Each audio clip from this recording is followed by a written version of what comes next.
Hey, it's Rod Khleif, and you're listening to the Passive Investor Show. The views and opinions provided on this show are for informational purposes only and should not be misinterpreted as an offer to buy or sell any securities or to make or consider any investment or course of action. For more information, please go to passiveinvestorshow.com.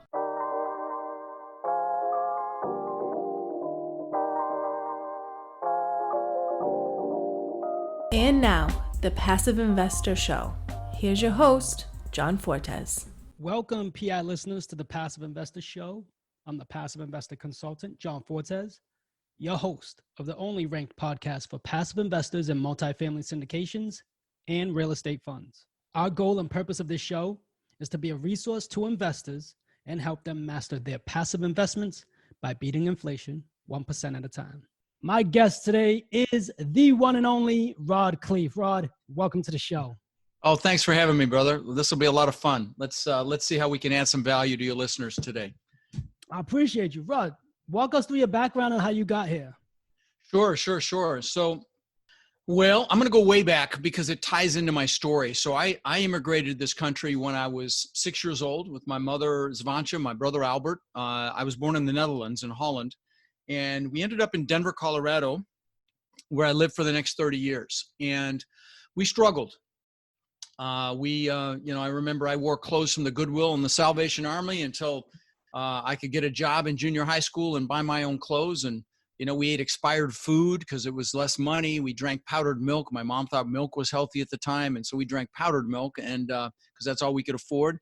Now, I'm sure that you've probably got listeners that have had it harder than we did, or maybe have it harder now with all this COVID craziness. But I'm here to tell you, I knew I wanted more. And luckily, my mom had an incredible work ethic. So she babysat kids so that we'd have enough money to eat. And with her babysitting money, she was a bit of an entrepreneur. She invested in the stock market, but she also bought the house across the street from us when I was 14 for about $30,000.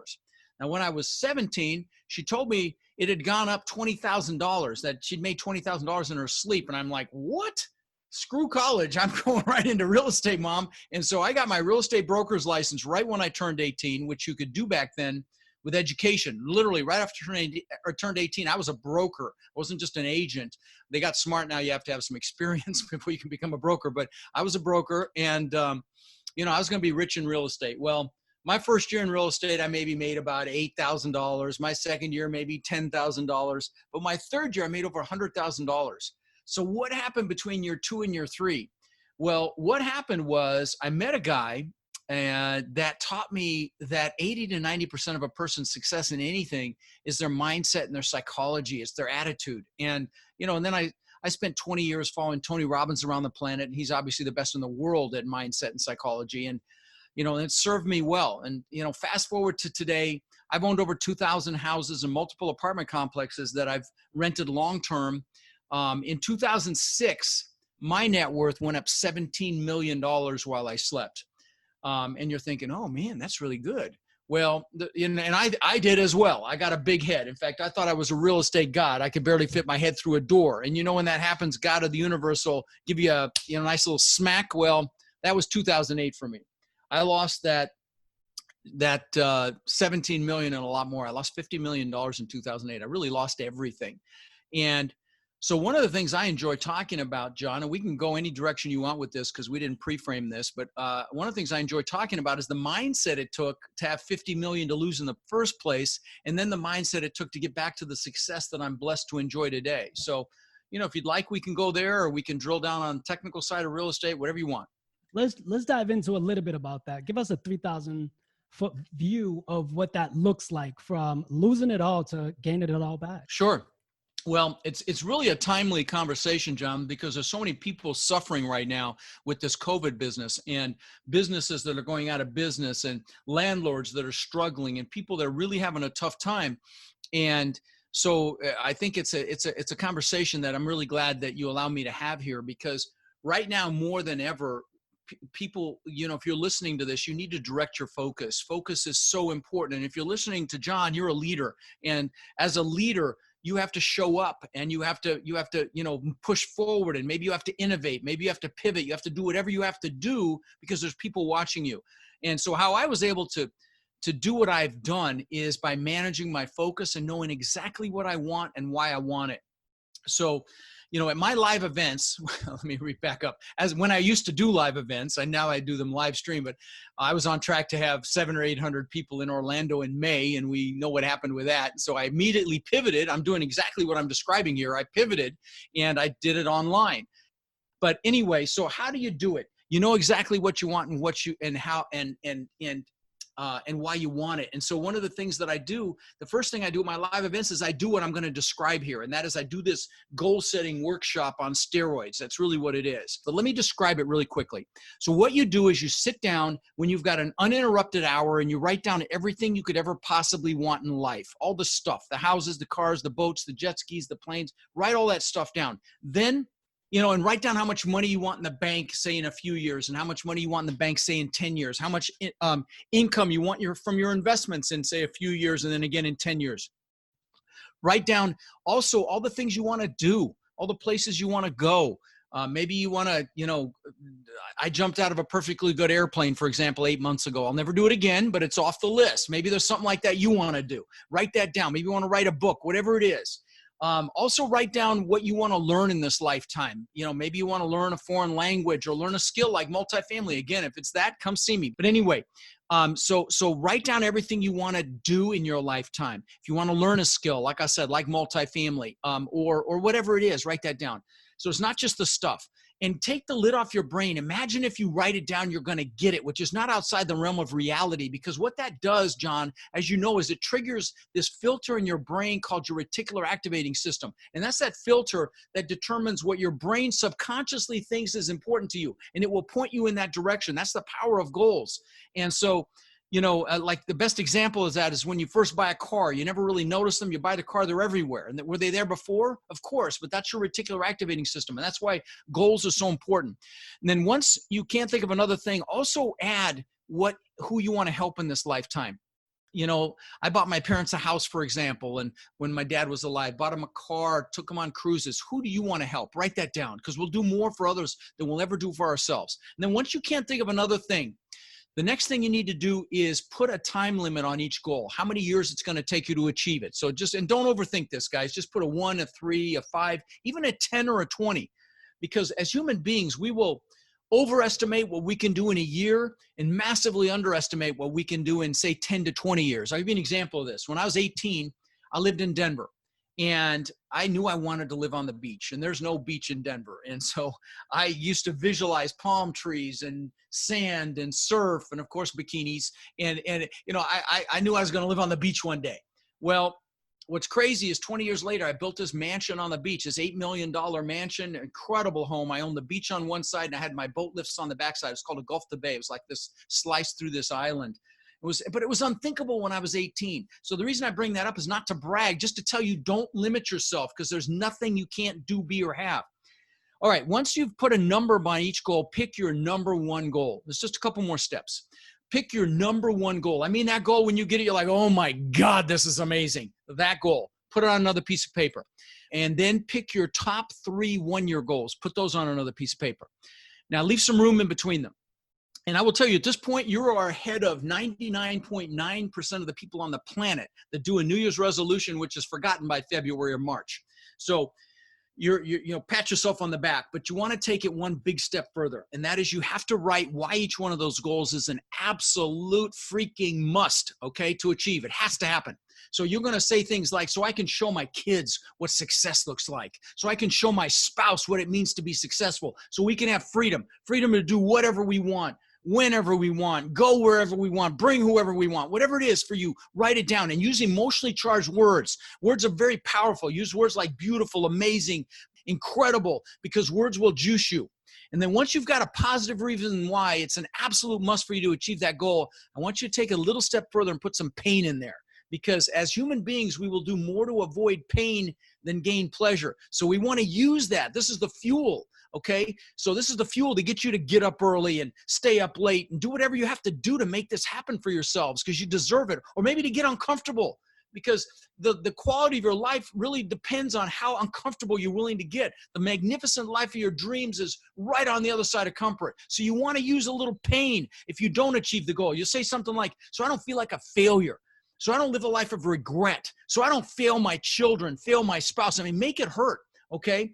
There was a nurse in Australia, John, I don't know if you heard about this or not. Her name was Bronnie Ware, and she was a hospice nurse. So she counseled patients as they were transitioning out of life. They were dying. And she asked them a question. And the question was, do you have any regrets? And she wrote a book about it. It's called The 5 Regrets of Dying. You want to know what the number one regret was? Not living the life I could have lived, living someone else's life, not living to my potential.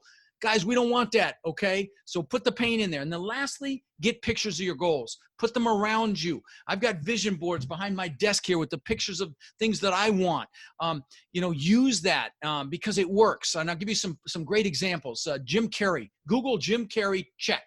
Jim Carrey wrote himself a check when he was flat broke for $10 million.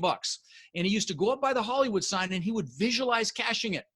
And that's how much money he made for Dumb and Dumber. A more recent example, Demi Lovato, when she was nobody 10 years ago, posted on social media, I'm going to sing in the Super Bowl. Go watch the last Super Bowl and see who sang in that Super Bowl.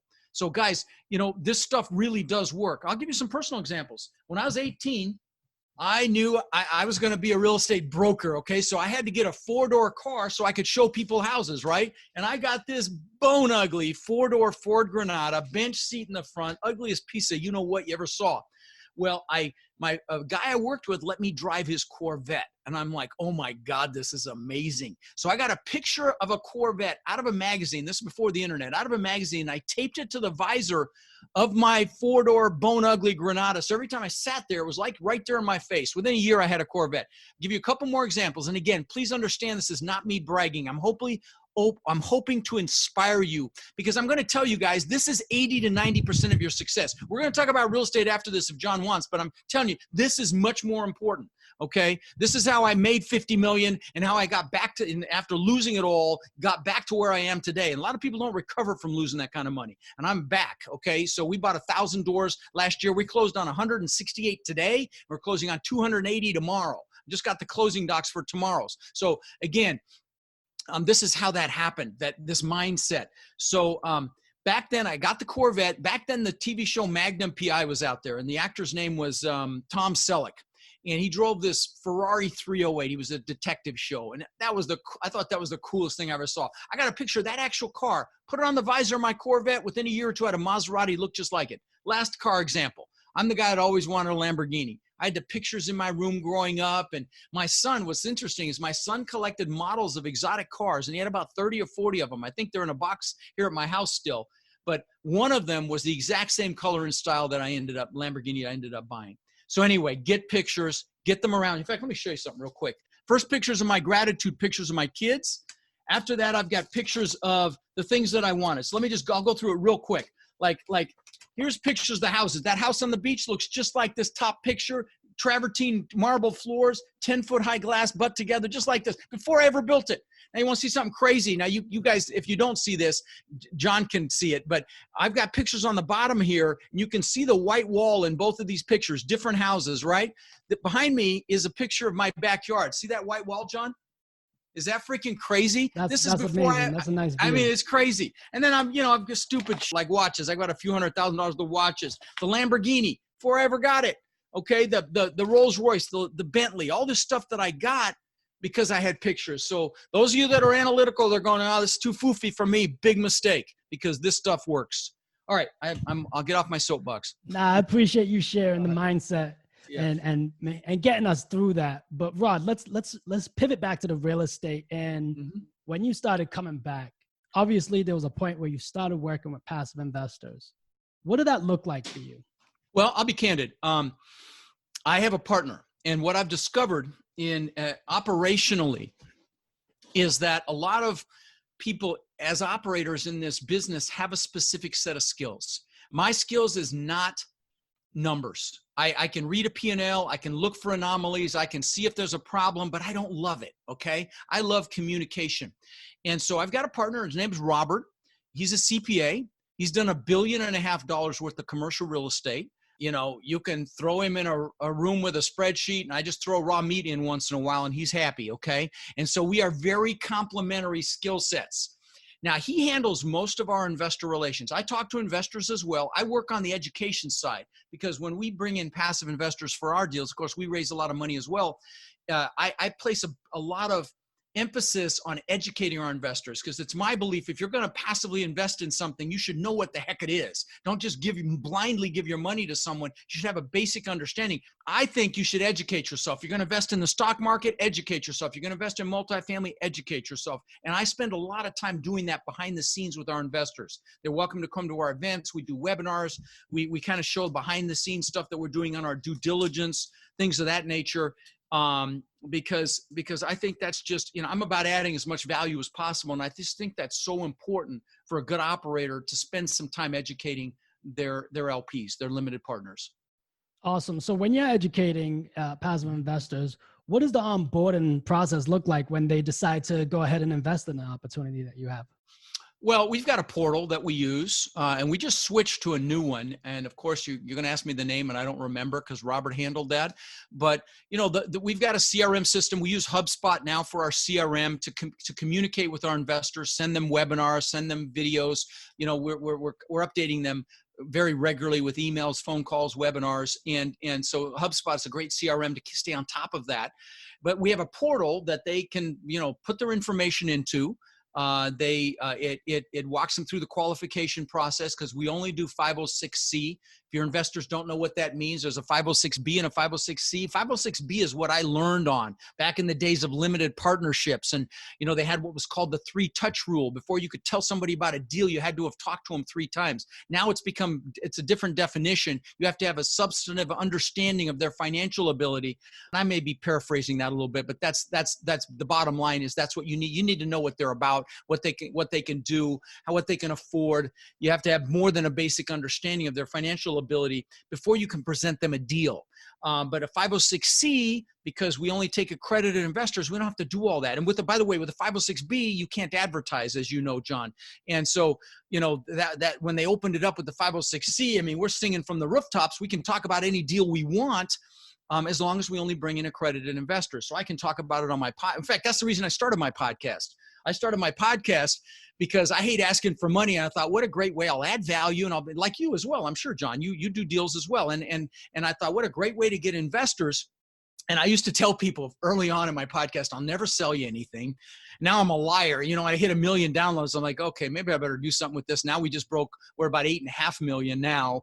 And so, and I've got hundreds of students, and I do sold out live events, or used to. Now they're live stream events. But I love it. Oh my God. If you can't see, those of you not watching can't see this, but I'm showing John the wall behind my desk. I've got hundreds, you can't even see them all, hundreds of thank you cards from people whose lives have been impacted by our work. And it's my greatest gift in life. I freaking love what I'm doing.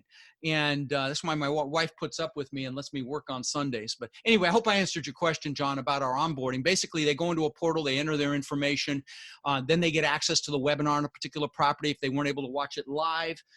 They go through the accreditation process, either through a provider or through, providing a CPA letter, to prove that they're accredited.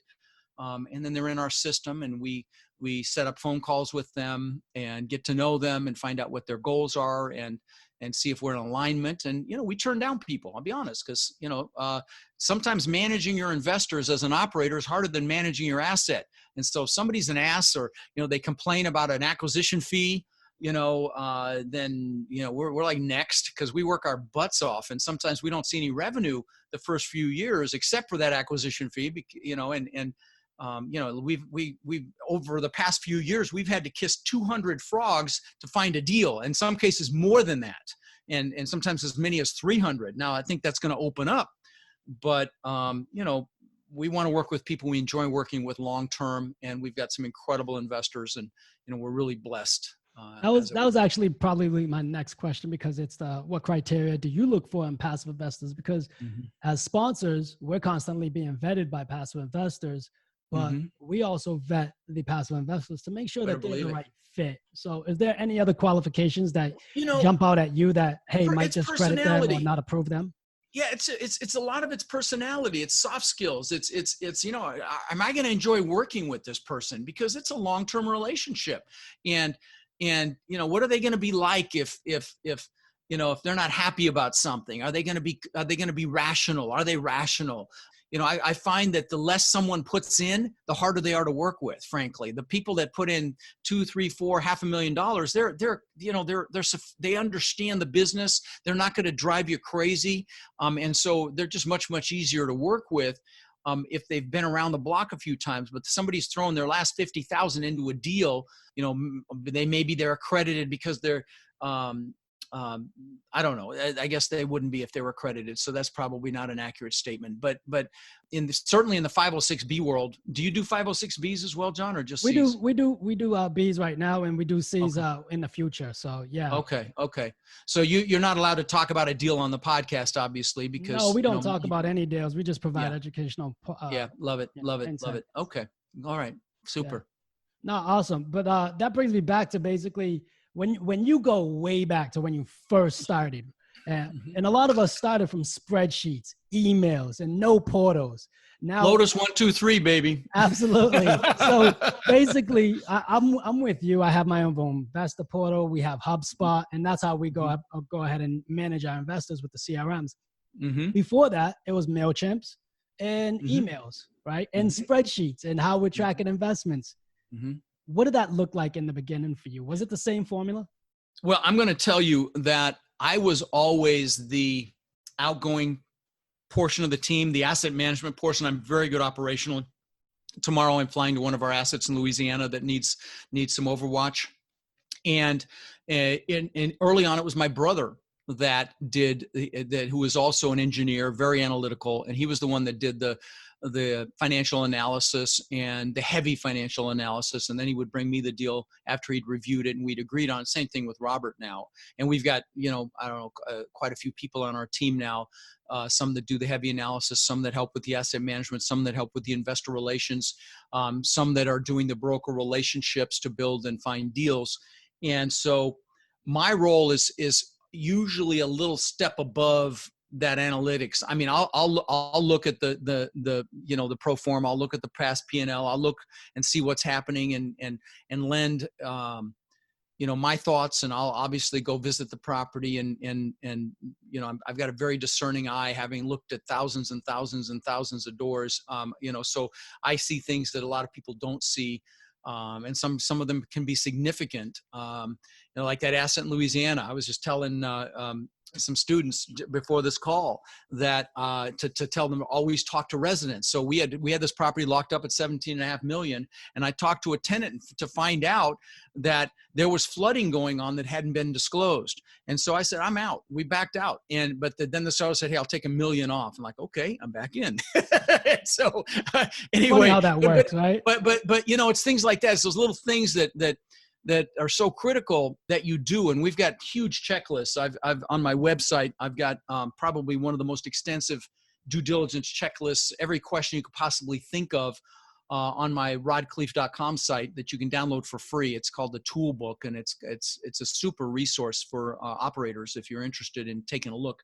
But better yet, come spend a couple days with me for $97. It is a no-brainer, because I'm not selling you anything. I'm just training. It's drinking through a fire hose, but it's super helpful if you're thinking about this business, even passively, honestly, so that you have an understanding. And you get a book, by the way, as part of it. That I've got it right here. Just give me a second to find it. But it's the questions that you should ask a general partner before in a syndication before investing. So it's a great resource that you get as part of that class. That was a stack of the books that you get for coming. And again, I'm not selling anything. These are the resources you get by attending that event. It's truly a no-brainer. I learned a long time ago, those that add the most value are the ones that get rewarded the most. And I live by that motto. And so it's truly an awesome opportunity. Anyway, I went off the deep end again. Don't worry about it, man. Rein me back in. What do you do differently than other sponsors that benefit passive investors? the big thing is education, okay? Because investors get access to all my education. I mean, we do, these live stream events, and we, my coaching students get tons of these resources, and we give them to our investors as well. We over communicate, especially with this COVID nonsense going on. We over communicate to reassure our investors and let them know what's happening. And when I have my live events, I had sold out live events up until COVID, and they were invited to those, and so. For us, it's education. Educate and communicate. Those are the two biggest things. And there's so many ways a person can do that, particularly on the communication front. You can do it through webinars and, Facebook lives. You can do it through phone calls, through emails, and we do all the above. So we really try to communicate with our investors, and we believe in those long-term relationships. So. Awesome. And we also try to under promise and over deliver. Like we've got an asset in Beaver Creek that it was actually kind of an interesting story. It's 101 units, and it got destroyed by a tornado, and it's just coming back online. It's 50% occupied now. We are going to have a $650 rent bump, and we had quoted them somewhere in the $200 to $250 range. To give you guys an idea, if you don't understand the ramifications of that, let's just say the rent bump on 100 units, $500. Okay, it's going to be more than that. But that in itself, the minute we get that, is a $10 million increase in value overnight, which is why we love this business. That Louisiana asset, we bought it at 70% occupied. We get it to 90 without any rent bumps. We've made $8 or $9 million in value instantly. So that's why we love this business, guys, and it's so stable. And I will tell you. When I lost everything in 2008, what was fascinating is my multifamily did just fine. Yeah, it pulled back, but it would have easily survived if I hadn't cross-collateralized it with packages of houses. And so that's why I got so excited about, completely focusing on multifamily. I had 800 houses, but I'm like, screw it. I'm never buying another single family house again unless I'm going to live in it. It's going to be multifamily all the way, because I saw what happened through that massive crash. And so, and I have to tell you, John, I think we're on the precipice of another one. I know we are. I'm certain of it, that we're going to have some serious pain in this country over the next couple of years. The stimulus cannot last forever. I'm sure that they're going to pull the plug or greatly reduce it after the election. And when I'm telling you there are opportunities coming, there are opportunities coming. So with crisis comes opportunity, but we're going to have some pain and we're going to have opportunity. And I've picked up a couple of catchphrases. One of them is ethical opportunism, and the other one is compassionate capitalism. We operate from integrity, but we get into as much cash or as much access to cash as possible right now, because the deals are coming. Absolutely. Yeah. Rod, one piece of advice for the PI listeners. One piece of advice: educate yourself. Like I've said, that's a no-brainer. Don't blindly give your money to someone else. And you're in the right place. If you're thinking multifamily, you're in the right place for sure. Retail's getting crushed. I've got friends that own strip centers, and the number I'm hearing from almost every one of them is 75% of their tenants are asking for rent abatements. Office getting crushed right now because so many people are working from home, and so many businesses are suffering. Multifamily, no. People have to have a place to live. It's one of those Maslow's hierarchy of needs things. So, again, in 2008 and 9, I think it pulled back about 11% nationwide. I mean, we buy an asset now, we stress test it. If both these assets we're buying today and tomorrow, we can be 65% occupied and still cash flow. So, it has to get pretty freaking bad to get worse than that. Absolutely. Rod, how can we stay in touch with you? My website has tons of resources on it, rodkhleif.com. It's spelled kind of weird, Khleif as in Frank.com. Tons of books and videos and articles and things I've written, and just a lot of great things to learn about this exciting business that you and I are in. Hey, Rod, this is my favorite question. And what is the meaning behind your company name? The meaning behind there is no meaning. There is no meaning. All right. Not behind the name. There's no meaning behind the name. A lot of people come up with a name for a meaning. We just threw something at the wall. I get students that call and tell me, well, what logo should I use? And I'm like, focused on the wrong question, dude. Go find deals. Go build relationships. Go do that. And so I kind of live by that, and maybe to a fault, but Yeah, no, there's no Nah, meeting. I appreciate you, Rod. Thank you for coming on the show, man. I really All appreciate right, my your time. pleasure, brother. All right, thanks for having me, buddy. Don't forget to download your free copy of the investment tracker. It allows you to track up to 5 investments, compare sponsors, markets, and most importantly, projected versus actual returns. To get your copy, go to www.projectedreturns.com. PI listeners, thank you for listening. As always, we hope this was the best resource for your investment strategy, but also the best use of your time. Remember, if this episode helps you, you can help us by leaving a review on iTunes. I hope you feel compelled enough to share it with someone you think this would resonate with as well. As much as it pains us to leave you, but you know what time it is. Time to go put this into practice. Till the next time we meet, happy investing. PI listeners, I'm grateful for your time and I appreciate you for listening. It would mean the world to me if you went to iTunes and left a rating and written review. Let me know how you feel about the show. It really makes a big difference with getting the podcast out there. Don't forget about our Facebook group, where all of our guests are members of. I'll be there to answer any of your questions, or even questions you might have for future guests.